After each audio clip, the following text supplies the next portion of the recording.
Hello, everyone, and welcome to the Elevate Your Equity podcast, where investors with a special emphasis on couples begin, continue, and deepen their journey to financial freedom together, using the powerful vehicle of real estate investing to do it. Thank you, everyone, for tuning in today. So this is another in-between-isode with Derek and I, and this is just an intimate update and reflection on our journey so far and where we've been, what we're doing. And we just wanted to take some time to share with you guys. So this past week has been a pretty breakthrough week, a pretty eventful week for us, because every December we take time. We've made it pretty much a tradition and a ritual to take the last few weeks of the year. And the first thing we do is list all of our wins. And we just debrief. We usually go to a resort. Of some type. A few years ago, we went on a cruise to Hawaii, and then we went to Palm Springs at their resort. This past weekend, we got the opportunity to go to Miraval in Austin, and it was just such a beautiful property, gorgeous views, gorgeous sunsets, and got to spend time with a group called Health Experts Alliance. Yeah, I just want to add something to Sophie's summary here of what we've been doing over the last couple of weeks, and well, this last weekend. The place that we went to in Miraval here in Austin was an amazing experience that was focused around entrepreneurs, a bunch of entrepreneurs, and a very charismatic leader of that tribe brought us all together in a place where energy was very heightened. Even the grounds themselves were very nicely manicured. And I was telling Sophie and someone else that we were talking to there that I think the reason that these masterminds are held in these really nice areas is that you don't want any blockages of energy anywhere. And so if you notice something, for instance, like a piece of trash rolling across the ground or something, or, something that's inconvenient, you're going to have like a negative thought or something. And that unfortunately could cascade through to the rest of the day, micro or as small as it is. And so I think these events are manicured and handpicked so that you don't have any of those thoughts, right? Everything's all taken care of for you and there's impeccable service everywhere. So being in that state of abundance certainly helped that environment. But really, there was a lot of breakthroughs. The breakthroughs came from the environment that this entrepreneur had created for us in talking with other CEOs who are building their businesses out. And so, over the last couple of weeks since we gave you a last update, like our business is still on track on the real estate side to do pretty well. We're just trying to create swim lanes and roles and specific tasks and duties and try to put a lot of processes to things so that we can repeat things quicker and do things more leveraged in a more leveraged way in the future so we can buy properties easier. And by going to this event, I quickly realized that even though it was meant for medical and health professionals, there was so many carryovers to what they're doing in the health realm to what's happening in the real estate investing realm from a business standpoint. And it slowly started to click that, even within some of the entrepreneurs that were there in this event who are in health, they've had careers in other businesses as well. They've built them up and sold them. And what really clicked and hit me hard was that business is business. It gave me so much empowerment to know that the business skills that we're learning right now, my vehicle is real estate and Sophie's vehicle is the health field and medical. It's really good to know that these in themselves are repeatable skills. And I'm quickly learning also, even though I knew this intuitively, that you can only grow as fast as the quality of the people and the network around you. And that's for many, many good reasons. The network around you is for either investors or clients or anything, but also team members. Bring in smart people that are bought into your vision and your success. We learned so many cool things in this event, didn't we? Mm-hmm. Like some of the things that really stood out to me was the simple idea of co-creating a job description with someone that you know is going to fit well in the role. Co-creating KPIs, indicators, working with the particular, not employee, but team member, with one of your team members to say, what is a reasonable goal to expect? What can be done? That extra buy-in gives extra motivation. So I really loved that. I also learned a lot about what the difference between a visionary and an integrator is and where I fall on that side of the fence. And picked up some really cool skills, really nice software techniques and hacks and things that you can do, and really incredible things like building funnels, how to design funnels, where funnels should even exist, and just general feedback about my product and the people we're working with and everything. So plus the fact that all of the people that were at that event were just complete rock stars. And so I have many more takeaways that I wanted to share, but I wanted to pause for a minute and see if Sophie maybe felt some of the same things that I did. But it was a truly incredible event. Yeah, I definitely, well said. I felt like we were stepping into this realm of possibility, of potentiality. And this event was actually supposed to be for health and wellness practitioners who want to take their practices virtually. And it became more than that, like Derek was saying. There was a lot of transferable breakthrough skills that we learned that we can apply to so many areas of our lives, not just business. And I think what was one of the most special and profound things that for me was that I was able to bring him into this bubble with me, for him to see what I've been working on for this whole time. And so the past year, I would say that we've kind of put that on the back burner. I've been doing my my practice virtually, and I'm making the shift to more of a wellness, all-inclusive model, high performance for entrepreneurs. And bringing Derek into that world and having him see what I've been seeing for such a long time was really special to me. And having him share, and like you said, being able to identify where we stand from our perspective. So again, I'm visionary. I really like to think big and imagine what's possible. Now, Derek's the integrator, and of course, he's going to be asking the questions, well, how can we do that? How can we execute? How can we make it manageable? And those two roles are so intrinsically related, connected. And what we both saw was that the CEO typically are the more visionary types, and they were able to bring their integrators on. And lucky for me, I'm blessed that my husband is my integrator. And we noticed that all of the visionary integrator relationships, they were like best friends, right? They're just best buddies, and they just clicked, and things just made sense. And so I walked away from that just feeling so grateful, so blessed that we have sort of found this partnership by accident. And then, of course, like I said earlier, it being the end of the year, we took time to go to the pool, sit down with our laptops, our iPads, and look at our goals from last year and reflect on our wins, all of the amazing things that have happened so far in 2021, and then project forward, vision cast. What's possible for 2022? And we're really, really looking forward to sharing all of those things. Just a kind of sneak peek, we did book our 3-month ticket to Japan, and we'll probably be updating you guys from Japan at that time too. So that's going to be really, really fun. But overall, symbolically, one of the things that I got to do, so they lined up excursions for all of us. I think there were about 30 of us there. So you get to pick and choose which event you want to do. And Derek picked archery because he's been wanting to do archery for so long. So I'm really glad he got that opportunity. And I wrote my name down, signed up for something called Quantum Leap. Honestly, had no idea what that meant, but I knew I had to do it.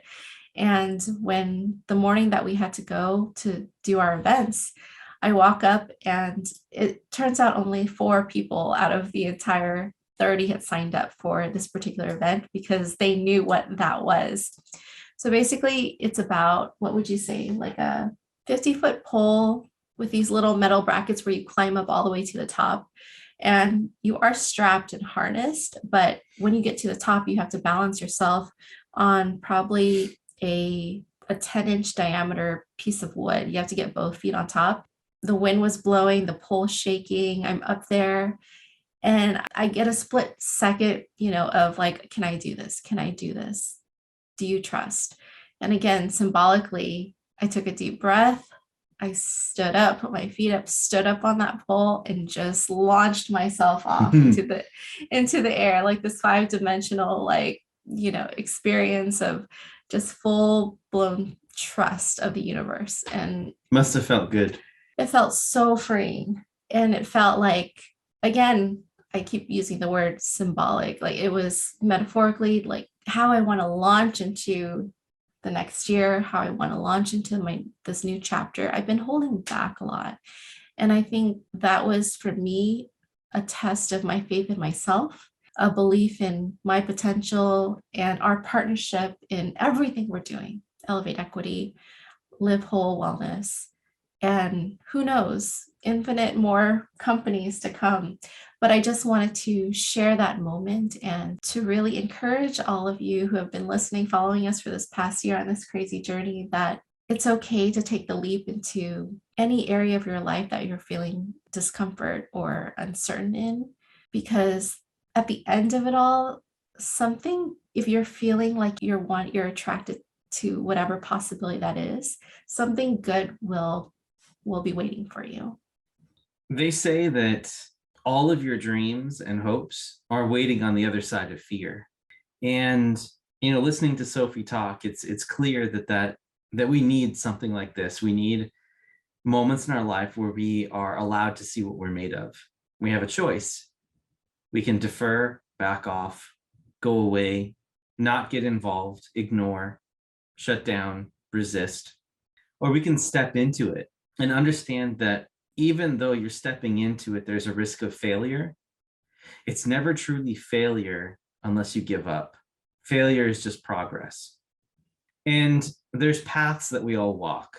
And, for me, in Elevate Equity, it seems like, easily getting caught into the comparison trap of looking at people on social media and talking with folks who've been doing it for a number of years. Of course, I'm not at the level that they are, right? And it's very easy for me to fall into that gap thinking, what I'm lacking, what I don't have. But then thinking back to the fact that really this business only got started in earnest about a year ago, if that, maybe a little bit more than a year ago, maybe 14 months. And the incredible progress that we've made by just stumbling along without processes, doing the best that we can along the way. Most of the time I was working a full-time job while this was all happening, and just recognizing that there's so much further to go. And really the only thing that's holding us back is us. So some other things that came out of this event was the fact that people are so important, and mindset. Again, every time we go to this, it's all about mindset. The lead facilitator of the event, his name is Dr. Isaac Jones of the Health Experts Alliance. Fantastic man, trying to do some incredible things for the health industry, which I'm not even in the health industry, but I'm rallying around what he's trying to accomplish in his mission. He said that he's been part of these Da Vinci 50 groups, some of the elite organizations in the world, and he's paid multiple six figures for coaching and for mastermind groups. And it always comes down to mindset, because you can only do what your mind is allowing you to do. After all, who's going to believe you if you can't believe in yourself, right? So I think that understanding that failure is not necessarily true failure unless you give up. It's just part of the process. It's part of unfolding. It was a really big mindset adjustment. And it's just a reminder. These things Sophie and I know already, but that was really big. And, of course, all these other pieces about automation and how important automation is. Tips for travel to Japan, even. Dr. Isaac's, his integrator's name is John, and he's an amazing human being who helped Sophie out clarify her message, which maybe we can take a minute here to also explain on the podcast, and you guys can use as inspiration yourself to maybe build your own business. But I took away a lot from the event, more than I anticipated. And the other thing too, I forgot to mention, that was really good is that I went into this event with no expectations. I didn't have a preconceived notion of, I'm going to go in there, I'm going to talk about real estate the whole time. No, my goal was to be present and just enjoy the experience. And then this event was more impactful than any event that I've been to for the last 3-4 years since we started our journey. And I think it was just because of that state of expectation, right? Just walking in with an open mind, willing to connect with people. And that's really where all the magic happens, is the connection. So if you have a closed off mind, or you're not ready to accept anything because you're too in your head, or you have an agenda or whatever, and all that stuff clouds your way, it's going to hold you back from true connection, and true connection is where you learn all these lessons. So in any event, I learned a lot. Sophie and I have this huge goal to automate our businesses by the end of Q1, so that when we're in Japan, we have all of our stuff working for us and we don't have to be up at 3 a.m. talking with people. So that's another huge motivator. But yeah, I think that we picked up a lot. We set some really aggressive goals, and I know that we can achieve them, and we're working towards it every day.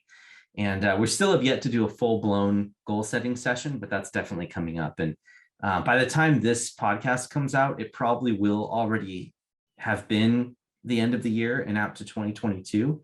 But I still encourage you to take a quarterly look, at where you guys are, and take a chance to go to some of these events and meet someone who's ahead of you. It's going to do you good to be surrounded by people like that, and to have an open mind and listen to what they have to say, and see what you can do with that knowledge. I'm going to let Sophie have the closing word. Oh, that's so well said. I just often forget too, because like Derek said, we often enter a space with preconceived notions, agenda, and we perhaps stack ourselves against what we think is in the rest of the room, which is all fallacies. They're all mind constructions. And we need to be more gentle, kind with ourselves at the end of the day, and just beginner's mind. And so I think that was a big aha for me as well, because I usually walk into a room feeling like the dumbest one there, just full-blown imposter syndrome from childhood to now. And it's something that I constantly wrestle with. So this was, and I'm going to add too, like, this was the first event in a really long time where I did not feel an ounce of that, because the energy, the people, just the overall message that we're here to improve, we're here to learn from each other, we're here to support and empower each other, was the main message. And there was no one-upping, and there was no bragging or boasting. It was just pure, good-hearted intentionality. As far as the last word, I don't think there's ever a last word, but I would say that I'm just insanely grateful for this past year and everything we've been able to experience, all the blessings that have come our way, and to know that there's almost like a divine intervention. I never really say that much because I don't know even what that looks like, but I will add that this event we never would have gone to, because it was actually supposed to be held in Cabo San Lucas in Mexico. And with all the traveling we've been doing, I just thought, you know what, I'm going to take a break. I just want to spend time in Austin with my mom and dad and just really, really go deep in ourselves. And the moment that I made that decision, I got, that same week, I got an email from them saying that they were going to move the whole event to none other than Austin, Texas, about 30 minutes away from where we are. So it was meant to be. It was definitely meant to be. And I think the people there were definitely meant to meet. So in closing, I would say, like, in agreement with Derek, just be open, be grateful, be loving to yourself, and step into that possibility. I want to add one last thing for you. Yeah. I'd like for you, real quick, in about a minute or two before we have our next podcast here, to explain how you found your avatar and how that came full circle with the people you're trying to reach and who you are as a person. How many minutes do we have? 2. So I've been in the space of hormone, bioidentical hormone management, of thyroid, of functional medicine. So more of the clinical role in helping people come off medications using lifestyle change intervention, food, exercise, all of that. And I kind of stepped into that by accident. And this year I made the realization, I got true clarity on who it is that I really, really want to serve, what does that look like? And in one word, it's entrepreneurs. And why is it entrepreneurs? And that's what I needed help with. Because why is it that Derek and I, with all of the schooling, raised to work a W-2, 9 to 5, and follow this kind of paved American road, have both quit our jobs and have left and now are entrepreneurs ourselves? Like, that can't be a coincidence. Well, it turns out that, and again, this is just gratitude to John, who helped me get that clarity, was because, my parents bootstrapped. They were entrepreneurs. They were genocide survivors, refugees, and they sacrificed so much for my brother and I to make it, to have that American dream here. And I've always looked at my life, almost to some degree lived it in vain, because I was like, oh my gosh, they've sacrificed so much. How can I possibly give back? And so, and it's really, John was saying, well, the burden is your solution. That is your gift to give to back to the world. And it just completely changed my outlook. And what that meant for me was that all of my experience, seeing my parents, just them being my heroes, that's who I meant to serve. Like, the people who are wanting to bring their gifts into the world, who have quit their W-2s and who have resigned the conditioned way of being in this world so that they could live their lives of more freedom, more passion, more integration, more wholeness, so that they can do that without having to sacrifice time with their family, having to sacrifice their health and well-being, having to sacrifice the truly important things that they're working so hard to get to in the first place. Those are the people that I meant to serve. And what was interesting was that John told me to look over to Derek, and and he's like, well, it looks like your avatar was sitting in front of you this whole time. And I was like, wow, it just came full circle, because, as being partners, being married, I'm always seeing the sacrifices that he's made, especially now he's on this journey as an entrepreneur. I'm on this journey. I've been witnessing how he's trying to impact the world, how he has been impacting the world, how he's been serving the world at the sacrifice of, say, maybe his health and well-being, and maybe other important things that he's trying to eventually make time for in the future. Well, at the end of the day, he's the one that I'm trying to take care of, as far as like I want him to be healthy. I want him to excel and thrive. So you'll be hearing more from me in the future, because we're integrating all of these concepts about health, wellness, entrepreneurship, mindset, lifestyle changes. And we really, really want to see this vision grow and to help other couples, other entrepreneurs, other high performers who feel like they might be sacrificing themselves for something of a higher purpose. And how do we integrate all of this on a very cohesive and very healthy, whole level? So that was more than 2 minutes. That was, I think, 4 or 5 minutes, but I'm really glad that you're able to give me that space to share. Yeah, absolutely. It's important. It's good stuff. Well, that being said, I think that's a good roundup for the week. So we love you guys out there. We don't know exactly who you are out there right now, because it's kind of impossible with the medium that we're talking to you with right now, but know that we're thinking about you. And if there's anything that we can do, we're here for you. Our podcast listeners are our peeps. If you guys want to reach out and talk about mindset or anything that may be in your mind, maybe doubts, maybe you have some goals that are looking to be too daunting to you, reach out. Both Sophie and I have a soft spot in our heart for people that are trying to do what they want to do in their life. And definitely want to share that we are starting a mastermind group and more of a community called Elevate Equity. So you can find our community on Facebook. It's the Elevate Your Equity page. It's the page and the private group, correct? Mm-hmm. So you can get access to that, and you'll get a link for Mastermind, and we just really want to nurture and support this Elevate Equity community. And with that being said, this is Sophie. And this is Derek. And we are signing off for today. Thank you.